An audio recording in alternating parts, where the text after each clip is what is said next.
มาสัมเป็นเอาสปันแห่งของเขาสังยินดังสังอยู่กับมันในวันที่4 เดือนปี2022ไม่ดังสู่ข้อข่าวที่อันแนวสถิปังกรมตาหรือบอกทับศึกสังไทยNSPPได้แก่อินสิเบงเมืองมีเซเบงเมืองมีสังไทยปรองในวัดที่อันแนวสถิปังกรมตาหรือบอกทับปังเศร้าNSPPได้แก่อิทั้งหมดคนสืบปีเดียบในเมืองมีก็1 ล้านในที่สื่อข่าวเมืองคำว่าเมื่อวันที่4 เดือนปี2022สมเทียนแนวทับ3ที่เมืองมีทบอุปการต้องติดถอนทับปังเศร้าNSPPได้แก่อิทั้งหมดคนเมืองมีก็1 ล้านในว่าสึกเทียนแนวเต็บรัดไว้เตรียมบันสมยิบกองกลางต่างสมอยู่เศร้าในพื้นที่อันเขากุมกำนันในเยาผู้คนเสียมก็1 ปันทั้งหันถึงว่าลองนาเลียนอันสมไว้หลีปรองกับพินมอการเฮาโบกันในเกสันเงางวนอันเกี่ยวข้องกันนั้นไว้ไป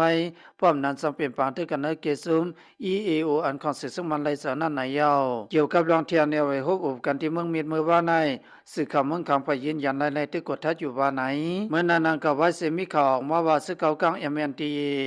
ที่ถอนตัวออกวิ่งลาเซียวยาวเมื่อวันที่3 4 เดือนปี2022สึกเก่ากลางวัดเปียวที่ทับสึกเทียนแนวเฮียมวันอีนายในเส้นทางลาเซียวนำตัวเสเลยเปลี่ยนผ่านด้วยกันก้นวันอีนายก้น1 ล้านในหนังไหนสืบเสนสึกเก่ากลาง MNDA ที่ปันเงินสายแดนเฮินเย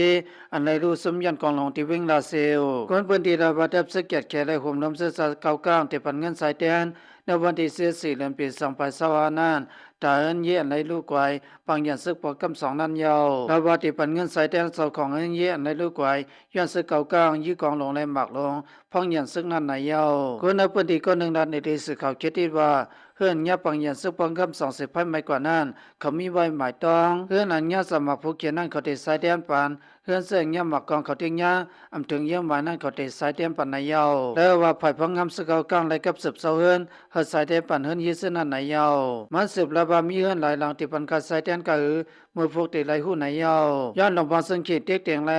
พอถึงวันที่24 เดือนปี2025นั้นทับสึกเก่ากลางติดทอนวิ่งลาเซียวเซตาผู้คนทับของนาลินคือต้นไม้หนึ่งป้าเสริมลมกับสารลมปาเล็กเลยลมเกียรติเขตที่ขึ้นไว้ที่วิ่งลาเซียวในยาวควรสำสาทับสึกเก่ากลางรัฐในที่สื่อเขาคิดว่าข้อมูลกำเนิดสุดที่ของสื่อซึ่งมันห้ามตับคนเขาวิ่งลาเซียว1 วันละสวาก็ยามเดียวทับสึกเก่ากลางที่ไข้เคืองเขาที่ห้องการเสียหายตัดที่ไข้กว่าไว้วันที่24 เดือนปี2025ในยาวข่าวสองแน่มาที่สื่อข่าวเมืองคังในสื่อข่าวคิดข่าวเงาข่าวสุกว่ายอดที่ในคาพี่น้องซื้อส่งทอมข่าวเงาข่าวทั้งเสียงให้เลยมีตัวสะสมเปิลก็ยินซื้อสาลดเพกันเสกามอย่าไปลืมติดตามข่าวเสียงอินเสกามค่ะมาส่งทั้งเสียงค่ะ